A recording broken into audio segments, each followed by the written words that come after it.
I do not suggest that you do a buddy pass with Delta. I can't speak to other airlines, but I can speak to the poor customer service that Delta offers. Buddy pass. I've had an experience where we had been sitting at the airport for nearly 2 days, and the way the buddy pass works is that for Delta, you have to call global ticketing services to get a buddy pass reissued every time a person gets bumped. Depending on the priority, the way it works is you're at the bottom of the list. No matter how long you wait, you end up having to be rebooked under that priority. And if there are flights that are backed up, you're going to constantly be rebooked. I have my children, my family, and we are finally at the point after a day and a half where I have to buy tickets at another airline to get out of here.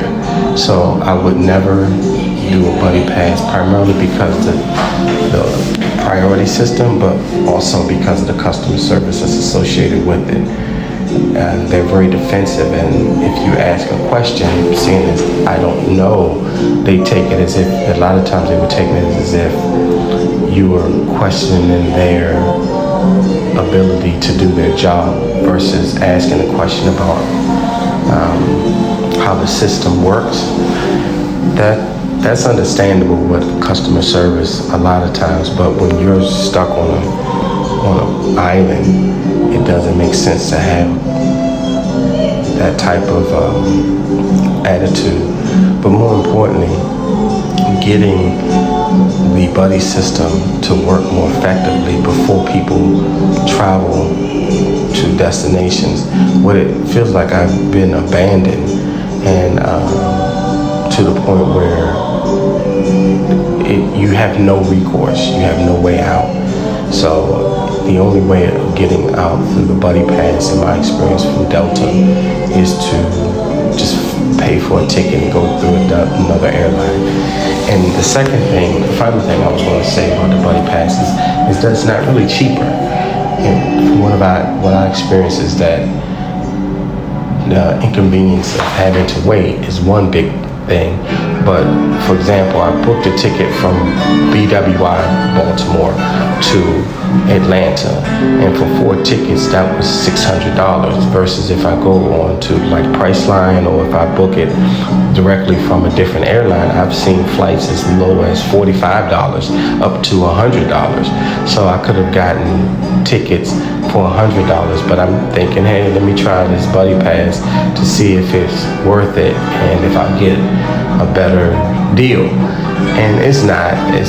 My suggestion is to just don't use the buddy pass from Delta, and also to try to find tickets from other locations at a cheaper price, because if you do a buddy pass, you're really susceptible to their will. Now, if you're doing maybe one flight, maybe one ticket, maybe that may be something to do, but I would never do it again, because my time is more important than money, and so you have no recourse to the point where they even care about your time. It's just you have to, they call it a non-revenue ticket, but even if you pay for the taxes and fees or whatever I paid over nearly, like I said, over $600 for the ticket to Atlanta. The TSA has limited the items that may be carried through a screening checkpoint. Long story short, passengers should contact their air carrier for further